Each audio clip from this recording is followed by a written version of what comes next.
Here they come. 5 car underneath the 24. 24 car must be sputtering. And take a look at Ryan Newman. He just checked out. The 5 cars under the 24, they both got slowed down.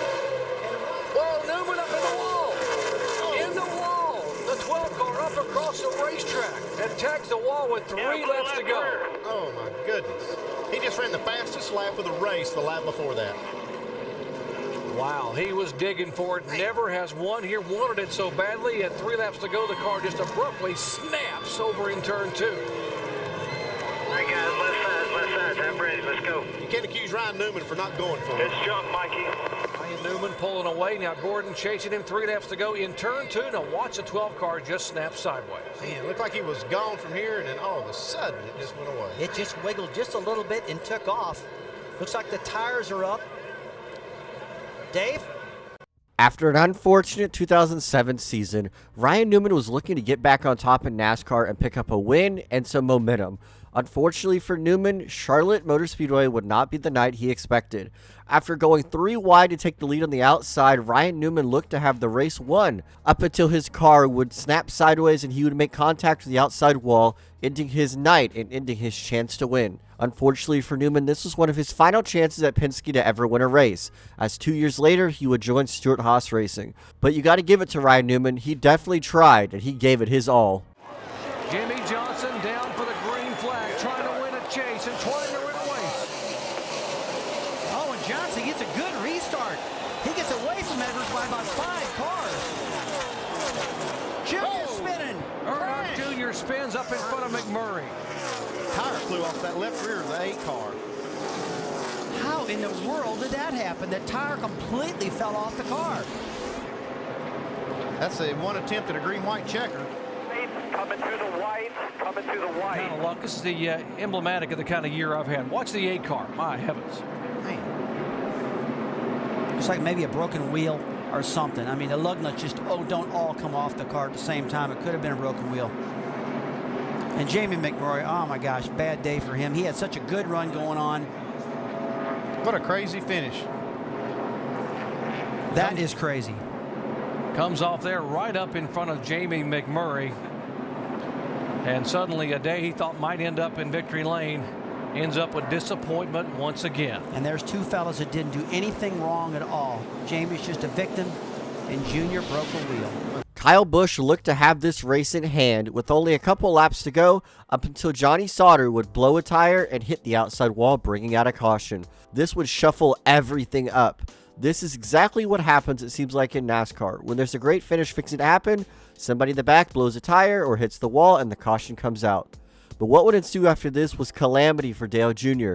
Jr. would restart 3rd on the final restart of the race, looking to have a shot at winning. He's already had a horrible 2007, and he wanted to end on a high note. Unfortunately for Earnhardt and the 8 team, his tire would fall off his race car, and he would crash. Oh, no! Kyle Larson. Backstretch. Off of 2. Kevin, you had just told us about how narrow it is over there. There's another problem. There's a bump. Yeah, and the way that these cars run, a lot of times they bottom out and it'll just jump the back of the car out from underneath you. Boy, that car's hurt.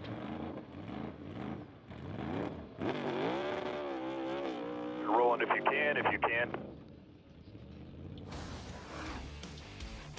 Larson was running 19th when the car got out from under him.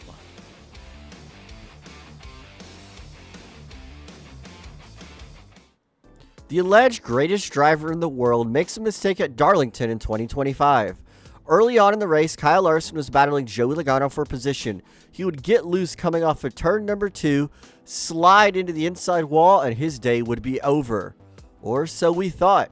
Kyle Larson actually repaired his race car and was over 150 laps down by the end of the race. And he accidentally caused another caution as he would hit the brakes and Bubba Wallace would run into him, making a race-altering caution. Ryan Blaney would ultimately not win the race as he was planning to do so with the fastest car because of this caution. Said earlier the timing of all this, but he's just got no more rear grip. You can see that 45 car. Whoa, they're touched. Made the pass. There it is. And Blaney in the wall goes Reddick, and around goes Larson again into the inside wall. Oh my gosh, caution. That's not what either one of those. Lap That's not 4. what Blaney wanted to see. That was And it's going to be right in the, you see 5 checked up. Bubba got in the back of him. You can watch the replay here. Goes down the corner and the right front tire is going to go flat. Right there, he's turning left. All of a sudden, about right now, the right front goes flat. We see the sparks as the chassis drags the racetrack, but he wisely slams on the brakes, does not make any contact with the wall. 20th or anything. Oh, we still got cars spinning out as they're racing back to the line. We understand that Stacy Compton had contact with the 8 car of Dale Earnhardt Jr. and Little E is stopped down here on the inside of the racetrack. That's a lot of damage there. We see evidently rode across that left front. His tire is flat, but there's have to have been some suspension in that Budweiser Chevrolet. And there's a brake hose that needs to be hooked up to cool the brakes. And a little farther down the track, as we see Earnhardt try to get his car going, and overdoes it there.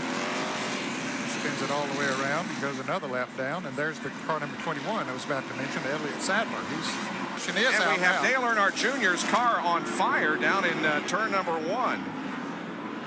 And there's a lot of damage to the front of that car, and he's knocked the fuel pump off, and that's the fire that we see.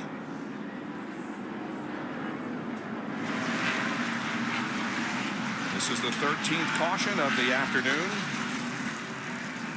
We said we'd have more cautions. Yep, you are right. When you're a rookie in NASCAR, the saying is, making no noise is the best. Being cool and consistent and not making any trouble is the best thing to do. But unfortunately for Dale Jr., his rookie season was abysmal at Martinsville. He hit everything but the hot dog stand, I would assume. It started out as Dale Jr. was racing into turn number 1 and turns 2, and he would overdrive the corner and slide almost into the wall and making contact. Luckily, he was able to keep it off the wall. Later on in the race, racing back to the caution when NASCAR used to do that, he would crash and end up being stopped in the front stretch, and he ended up doing burnout so he wouldn't go a lap down. This would drastically damage the car, and the team would have to work on it to get it back out. And just to end it all off, Dale Jr. would end up crashing to turn number 2 with his race car on fire. Needless to say, Dale Jr. probably hated Martinsville after this race. Once these cars start making pit stops, which won't be too long. Look at Michael Walker on the outside, and Stewart and Skinner almost get it together. Oh, they're in the grass. Oh, and here goes Skinner across in front of all these cars. Yes, there goes some Chip Ford in the wall. Chad Little, Rusty Wallace.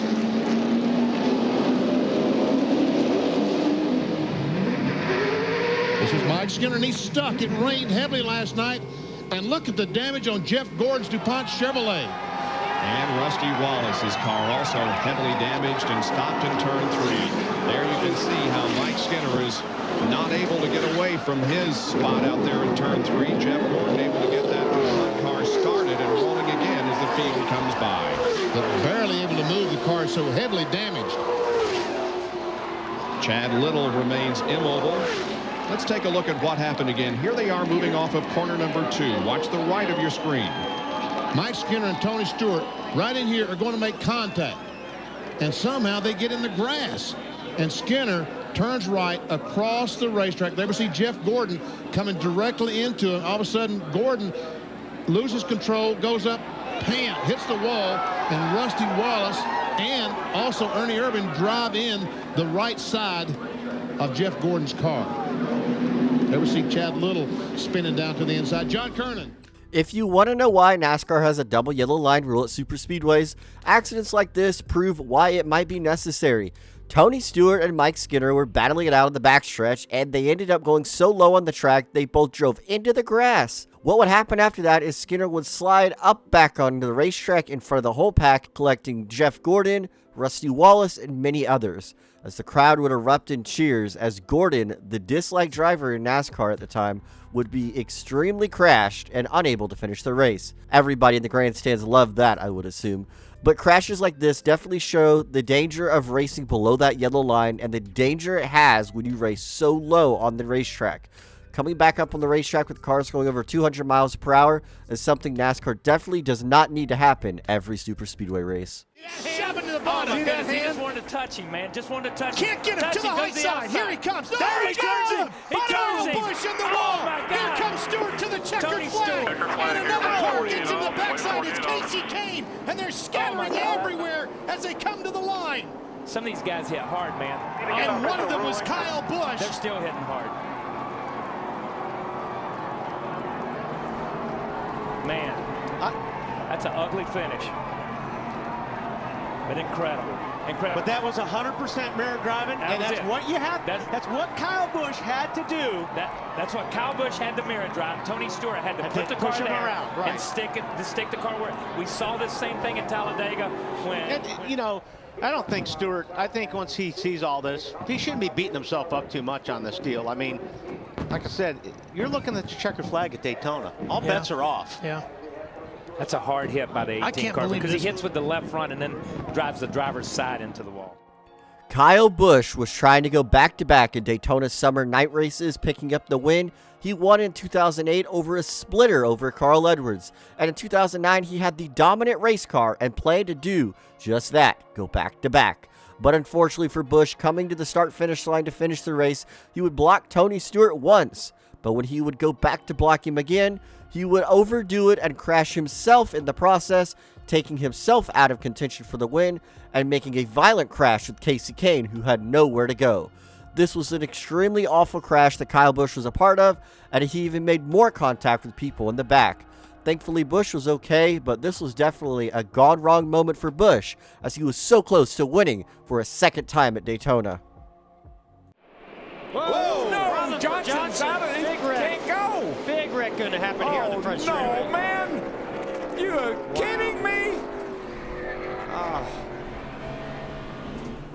Look at who came out front, though, on the back straightaway. Matt Kenseth and Larson.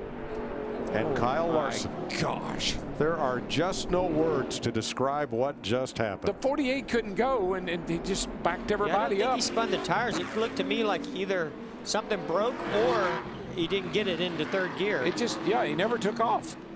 Well, yeah, he couldn't go, and everybody behind him couldn't stop. No. In 2016, Jimmie Johnson would miss a shift at Dover. What would happen behind him was something I still cannot fathom. Nobody could stop enough for this, and everybody was involved. Martin Truex ran into the back of Jimmie Johnson. Kevin Harvick ran into the back of him.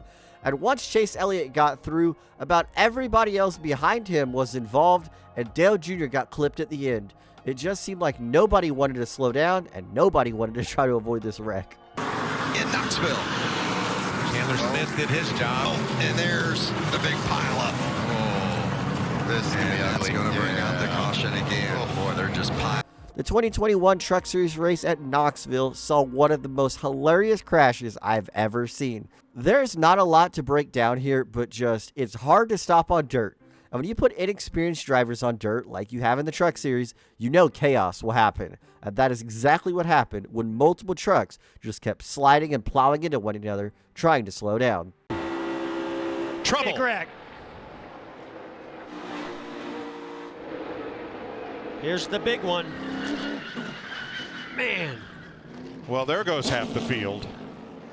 Sure does. And it's Ryan Newman leading them around. Oh, Jimmie Johnson. Hopes in his final Daytona 500. Jimmy said it was blowing up, Rick. Keselowski makes the pass. He's in front of the 5, but not completely cleared him. Here comes the 48 to the inside. The 48 still smoking, pretty wide for the lead as they enter turn 3. Brad Keselowski on the outside. Around goes the 48. The 48 blows up and into the wall it goes. The caution comes out again.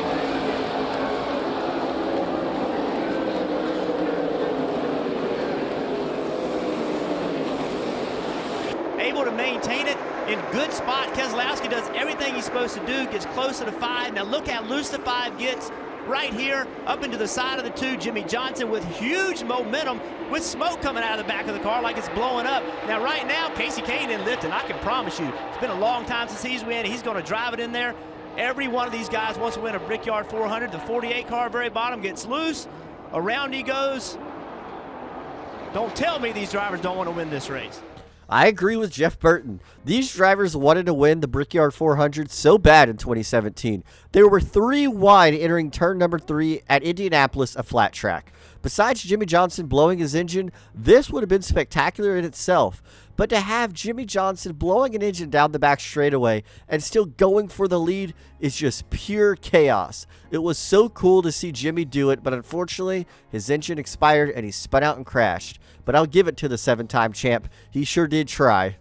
He lost his nose a little bit on the 8. He's right on him. He's there. This Will he go for a slide job? This is it. There he goes. Here you go. Went for it. Down to the bottom. Slides up into him. Who's going to save it? Neither one. They both spin out. Kyle Busch. And Kyle Busch is going to win barely. Steals one. Holy cow. Tyler Reddick. He gets a run, gets his car rotated better. I saw the 8 car kind of push up a little bit. You knew it was coming, folks. Went for the old slide job. Reddick knew it was coming, drove it off in there hard as well. 14 gets into him and spins them both out. Chase Briscoe was able to run Tyler Reddick in the number 8 car down in the Bristol dirt race from so far back. Both of these drivers grew up on dirt and know exactly how to race. These two drivers were at the front of the field in the final laps in 2023, and Chase Briscoe sent it in on Tyler Reddick, trying to be able to slide job, but he didn't make it. He slid up into Reddick, costing both of them a shot at the win as they would slide down the track, and Kyle Busch would pick up his final win in the M&M car. I think that the 22 is just good enough that it didn't matter where Larson went. Logano's going the opposite direction. Yeah, but watch him. It's going to be He'll tough get down to make on that this door pass. right here. Watch him get down on that door. Make this pass. Remember how he got the lead before? He got down on the door of, I forget who it was, sucked him loose, and he was able to take the lead. Whoa. 2 to go. Woohoo! I don't know exactly how we got to this point, but we're here, and boys, it's exciting. Logano, Larson in the wall. Logano. Logano's in. They both almost crashed. Adam's going to say, is there smoke coming out of the 18? Coming out of the pipes. The 18 is blowing up. Oh my God. What is going on? It is unbelievable the number of playoff drivers that have had problems tonight. That's going to put Eric Jones at the start of this field. He won here in 2019. The fans are going crazy. They are either love or hate Kyle Busch as a fan, and the ones that don't like him are expressing their pleasure. He's so polarizing, and right now you're hearing it out of the crowd here as they see the 18 blowing up. Parker. 18 team cannot believe it. Ben Bayshore just slammed the pit box down here. Obviously upset with such a dominant race car. And see this turn of events, guys. Martin Truex Jr. A belt comes off after he's dominating out front. And speaking of dominating, Kyle Busch led 155 laps of this race, and now it looks like the engine will expire. With only 20 laps to go, Kyle Busch, who needed a win in his final season with Joe Gibbs Racing, blew an engine in the first race of the playoffs. Now, I'm no conspiracy theorist, but if you ask me, this is very fishy. You rarely see engines that explode nowadays, unless you're Ryan Blaney. But regardless, Kyle Busch in his final year at Joe Gibbs Racing definitely was not on good terms with the team. And leading the race at Darlington, looking to lock in a spot in the next round of the playoffs, his engine would go up in smoke as his chances at winning another championship. And potentially he's going to clear him off of turn 4. They're side by side to turn 1. Taylor Gray back to the race lead. 3 of the last 6 races at Martinsville have had a last lap pass. Sammy Smith is there. Justin Allgaier is there. Will there be contact? There is. There goes Gray. Here comes Allgaier. Austin Hill out of nowhere. It's going to win in Martinsville. Do you believe that? With a huge crash at the start-finish line. Lead here, and then just to come from this far back, though, I mean, this is just, that's too much. No one wants to see that. If you're a young kid watching this, that's too far. 10 leaders sets a new track record. Austin Hill leads only the last lap, but in dramatic fashion, he wins for a second time this season. This just shows why you shouldn't put kids in race cars just because they have money. Sammy Smith moved Taylor Gray pretty fairly, honestly, if you ask me, up and out of the groove. Taylor Gray would do the exact same thing to Sammy Smith on the next restart, but honestly, it was even more clean, giving Sammy Smith a chance to race him. But it didn't matter in the end because Sammy Smith on the final lap in the final corner would wreck Taylor Gray out of the lead and the calamity would ensue. Justin Allgaier would get into Sammy Smith and Austin Hill would collect the win as they crashed behind him. Reddick shoots on out with that Chevrolet. He will slide up in front of Kyle Busch all the way to the outside wall. Kyle Busch in the wall. Here's Eric Jones at the wall. Austin Dillon, Kurt Busch, Michael McDowell. It's Chris Buescher. A huge one happening off of turn 4 towards the tri-oval. Well, you knew it was coming. It had to break out sooner or later. They were 3 wide, about 8 rows deep. Kyle Busch involved, a bunch of cars involved. Let's go back and recap it. I'll let you catch your breath for just a moment, Jason Toy. A number of drivers electing to already come onto pit road